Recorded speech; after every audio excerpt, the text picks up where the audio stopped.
If you're in the market for a big luxurious EV and you have a big luxurious budget to match, you have a lot of great options in the market today. But if you're looking for something a little bit smaller and a little bit more affordable, you've been out of luck. But that changes now. This is the new Mercedes-Benz CLA Electric, and it certainly looks good, but is it luxurious enough to live up to that star on the nose? I'm Tim Stevens, and let's check out the 2027 Mercedes-Benz 250 Plus CLA Electric in this review powered by Capital One Auto Navigator.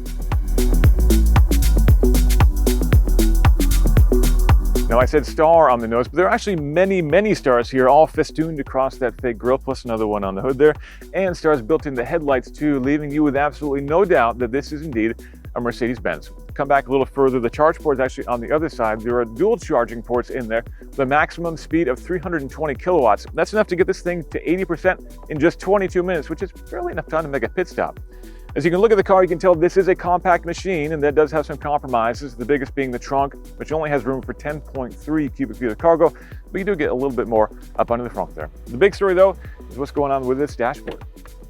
Sit in the CLA, and your view is absolutely dominated by this massive 3-panel dashboard that takes up the entire space. We've got a digital gauge cluster on the left, a central touchscreen in the middle, and then another touchscreen that's over on the right for your passenger.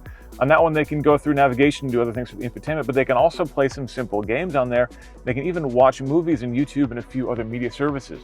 Now, you might be thinking that doesn't seem like a very safe thing for the passenger to be watching a movie while the driver is driving, but when the car is in motion, that screen actually becomes blacked out. So if you're sitting on the left, you can't see what's happening on the right. It's a really important safety feature. In the middle of the touchscreen here, we've got Mercedes-Benz MBUX user interface, which is really beautiful, but also snappy and easy to use. Navigation, media, everything is easy to get through from here. But if you want to, you can also bring your own with either wireless Android Auto or Apple CarPlay, which makes it nice and easy to connect. And all your media is played back through a really nice Burmester 3D sound system. There's also some really nice detailing in the interior. I really love this Zen pattern that Mercedes has put on this natural fiber center console. The leather is nice, and everything in here feels really nice too. And there's a final hallmark, which is up above us. This panoramic glass roof has a pretty cool trick. Tap this button and it goes from clear to dimmed in a really interesting way. Now, the trunk is not the only thing that's compromised by the size of the car. It's a little bit tight here in the rear seat. I've got the front seat adjusted to where I would want it if I were driving. My feet are tucked underneath it, so I don't have a ton of leg room, and my head is hitting the ceiling. So not ideal for me, but if you had smaller kids or smaller people, they'd fit back here without too much trouble. And they've got pretty good appointments back here too. I've got the vents, I've got USB-C ports, and overall the quality of the interior, the upholstery and everything continues here as well. Me though, I think I'm going to be more comfortable up in the front seat. But before we hit the road, if you're interested in more videos like this on the latest cars, trucks, and SUVs, make sure you check out and subscribe to the Capital One Auto Navigator channel. Underway in the CLA Electric, this is the 250 Plus model, which is the lower of the two trims that are available right now. This is a single motor rear drive version, does 374 miles on a charge, and costs about $48,000 to start. For that, you're getting a 247 horsepower car. You can, if you want more power, step up to the 350 4MATIC, which is the higher trim. Costs you about $2,500 more, and you also get quite a bit more power, steps up to 349 horsepower, but you do lose range, drops down to 312 miles on a charge. So there's a bit of a trade-off there. For me, I would go with this one. It's still quick and nimble. It's got that kind of EV urgency that I love. You put your foot down and the car just very quickly moves forward, but it does tend to run out of steam pretty quickly, especially at higher speeds on the highway. It can feel a little bit flat, but zipping around town, this is a blast. The car has nice nimble handling. It is a small compact car, and it's really engaging to drive, which I'm really enjoying. Now, the CLA 250 Plus will not only save you a little bit of money up front, but it also would be more efficient and therefore cheaper to run in the long run. And I know a lot of folks online are wondering, what does an EV cost to actually operate on a day-to-day basis versus a gasoline-powered car? Well, we can actually pretty easily compare that because Mercedes-Benz has a gas-powered CLA too. The gas-powered CLA 250 gets an EPA average combined rating of about 30 miles per gallon, and that car does require premium fuel. And so if you do the math, looking at the average cost of gasoline in the US right now, you're going to be spending $16.66 to drive 100 miles in the gasoline-powered CLA 250.